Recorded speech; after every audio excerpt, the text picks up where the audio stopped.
Hello, good morning मेरे प्यारे बच्चों। आज इस वीडियो में हम लोग सीखेंगे कि रेंज ऑफ ट्रिग्नोमेट्रिक फंक्शंस कैसे निकालते हैं। ठीक है ना। रेंज ऑफ ट्रिग्नोमेट्रिक फंक्शंस कैसे निकाली जाती है और क्या होती है, बहुत आसानी से सीखेंगे। रेंज का मतलब क्या होता है, पहले तो ये सीखेंगे कि रेंज का मतलब होता है कि कोई भी फंक्शन वाई एक्सिस पे कहाँ तक फैला हुआ है, कहाँ तक बना हुआ है। ठीक है ना। ये बात कौन बताता है? रेंज बताता है। कहाँ पे? बाई एक्सिस पे कितना फैला हुआ है, बाई एक्सिस में उसकी वैल्यू कहाँ तक जा रही है, ये कौन बताता है? रेंज बताता है किसी भी फंक्शन का। ठीक है ना। बाई एक्सिस पे, और एक्स एक्सिस पे अगर बताना है तो क्या बताएगा? डोमेन बताएगा। ठीक है ना। तो एक्स और बाई की जो वैल्यूज़ होती हैं ना, जो बाई की वैल्यूज़ होती हैं वो किस में आती हैं? रेंज में आती हैं। तो बाई एक्सिस में कहाँ तक फंक्शन फैला हुआ है, ये चीज़ हम किस में बताएंगे? रेंज में बताएंगे। तो जितने भी ट्रिग्नोमेट्रिक फंक्शंस होते हैं, मुझे उम्मीद है आपको पता होगा। 6 ट्रिग्नोमेट्रिक फंक्शंस होते हैं: sine x, cos x, ten x, है ना, सेक एक्स, कॉस एक्स और कॉट एक्स। ठीक है ना। तो आइए सबकी सीखते हैं। बहुत आसान है और आपको बहुत अच्छा लगेगा अगर आप, और बहुत सारे बच्चों को तो पहले से ही पता होगा। ठीक है, आइए। तो देखो, साइन और कॉस की जो वैल्यू होती है ये कभी भी -1 से और +1 के बीच में ही लाई करती है, इससे बड़ी नहीं हो सकती। कहने का मतलब साइन एक्स की वैल्यू आप जब भी निकालेंगे तो 1 से बड़ी कभी नहीं आपको मिलेगी, ऐसे ही -1 से छोटी कभी नहीं मिलेगी। तो जो साइन की वैल्यू होती है वो हमेशा -1 से +1 के बीच में होती है। कभी भी साइन एक्स की वैल्यू 2 नहीं मिल सकती, 5 नहीं मिल सकती, -2 नहीं मिल सकती, -4 नहीं मिल सकती। कहाँ मिलेगी? -1 से +1 के बीच में मिलेगी, और -1 और +1 भी इंक्लूडेड होते हैं। ठीक है। तो ये क्या हो गई? इसकी रेंज हो गई कि साइन और कॉस कभी भी -1 से नीचे नहीं आ सकता बाई एक्सिस पे, और +1 से ऊपर नहीं आ सकता। ये बात आपको याद रखनी है। ठीक है ना। तो मैं याद करने के लिए मैंने नंबर लाइन आपको बना रखी है, तो उसमें थोड़ा आसानी से समझ में आ जाएगी। तो जो साइन एक्स और कॉस एक्स की जो रेंज होती है वो कितनी होती है? बोलो। -1 से +1 तक के बीच में होती है। तो इसकी रेंज को अगर हम लिखना चाहें तो क्लोज इंटरवल में लिखेंगे, -1 से कहाँ तक? +1 तक। ठीक है ना। इसका आंसर साइन और कॉस दोनों का आंसर हमेशा कहाँ लाई करेगा? -1 से +1 के बीच में लाई करेगा, इससे बियॉन्ड नहीं हो सकता है। ठीक है ना। इतनी बात समझ में आ गई। अब आइए बात करते हैं किसके रेंज की? टेन और कॉट के रेंज की। तो इनकी दोनों की रेंज एक जैसी होती है। तो याद करने के लिए याद कर लीजिए कि जो टेन एक्स और कॉट एक्स होते हैं ना, इनकी रेंज कोई भी रियल नंबर हो सकती है। पूरे नंबर लाइन पे ये कहीं भी हो सकते हैं। कहने का मतलब कोई भी रियल नंबर टेन और कॉट का रेंज हो सकता है। ठीक है ना। तो कहने का मतलब बाई एक्सिस पे इसका जो ग्राफ होगा ना, वो बाई एक्सिस में ऊपर साइड में भी इन्फाइनाइट तक जा सकता है, और नीचे साइड में भी -इन्फाइनाइट तक जा सकता है।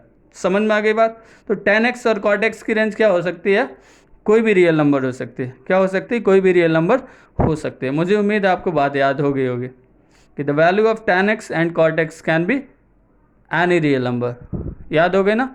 कोई भी रियल नंबर इसकी वैल्यू हो सकती है। तो साइन एक्स कॉस एक्स की वैल्यू कहाँ से कहाँ तक लाई करेगी बाई एक्सिस पर? -1 से +1 तक। अच्छा, टेन एक्स और कॉट एक्स की कहाँ लाई करेगी?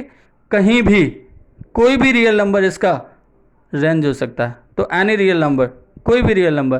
तो set of all real number क्या कहलाएगा? टेन एक्स और कॉट एक्स का रेंज कहलाएगा। मुझे उम्मीद है आपको याद हो गया होगा। अभी आओ आगे चलते हैं, फिर हम याद करते हैं कि रेंज ऑफ सेक एक्स और कॉसेक एक्स। तो देखो, जो सेक एक्स होता है ये 1/cos x के इक्वल होता है, बहुत आराम से सीखेंगे। और जो कॉसेक एक्स होता है ये होता है 1/sin x के इक्वल। बोलो, सबको पता होगा ये इनके रेसिप्रोकल होते हैं।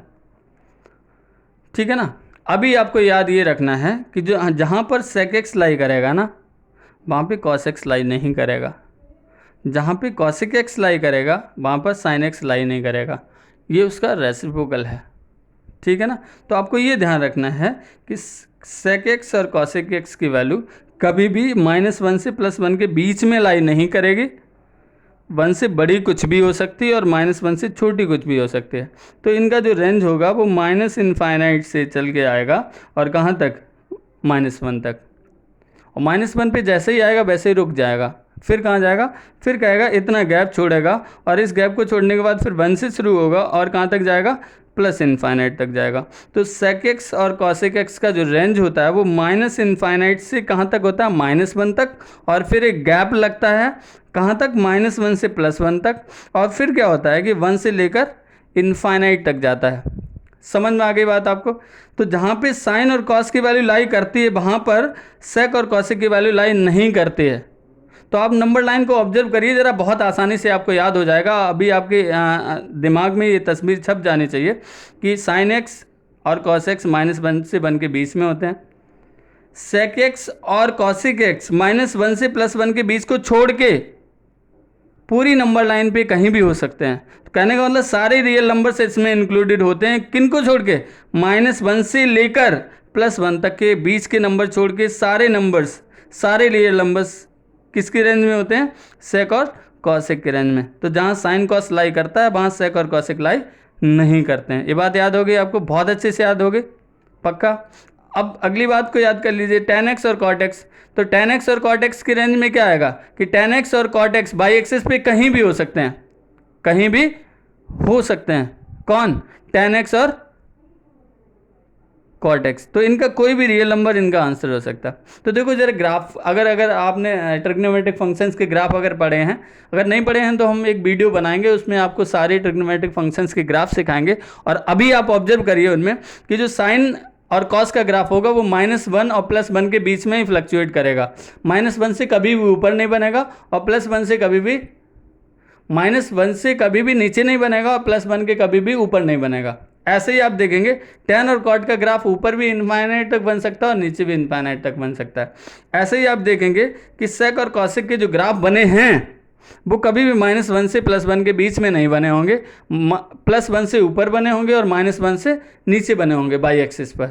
ठीक है, तो मुझे उम्मीद है आपको ये सारी बातें समझ में आ गई होंगी। और इसी पर एक बेस्ड हमने क्वेश्चन ले लिया है। देखो बहुत अच्छा क्वेश्चन है। क्या है क्वेश्चन में? कह रहा है कि find the range of the function f of x equal to sin 2x + 5। Question अगर आपको दिख नहीं रहा है तो मैं दिखा देता हूँ। देखिए ये फंक्शन ये है sin 2x + 5, इसको सही से देख लीजिए। इसका हमसे रेंज पूछा गया। तो देखो sin 2x की वैल्यू कहाँ से कहाँ तक लाई करेंगे? -1 से +1 तक, और इसमें प्लस में कितना लिखा? 5। तो क्या करो, दोनों तरफ 5 जोड़ दीजिए। तो -1 + 5 लेस देन sin 2x और प्लस का 5। मैंने क्यों ऐड कर रहा हूँ आपको ये बात समझ में आ गई हो, क्योंकि फंक्शन में हमें दे रखा है कि sin 2x के साथ में कौन है? +5 और है। तो यहाँ से ये जब सॉल्व करोगे तो 4 मिल जाएगा, लेस देन और इक्वल्स टू कितना? यही तो f(x) है, और ये कितना हो जाएगा? 6। तो यहाँ से क्या मिला कि जो फंक्शन गिवन फंक्शन है उसकी वैल्यू हमेशा 4 से 6 के बीच में लाई करेगी। यही इसकी क्या कहलाएगी? रेंज कहलाएगी। तो मुझे उम्मीद है आपको सारी बातें बहुत अच्छे से समझ में आ गई होंगी। ठीक है, आप लोग देखते रहिए, समझते रहिए, और अगर आपको कोई चीज़ नहीं समझ में आती तो प्लीज़ पूछते रहिए। और मेरा उद्देश्य यही है कि मैं आपको कुछ सिखा पाऊँ। मुझे जो भी आता है मैं आपको उस तरीके से सिखा पाऊँ। ठीक है, तो आप लोग देखते रहिए और पढ़ते रहिए अच्छे से।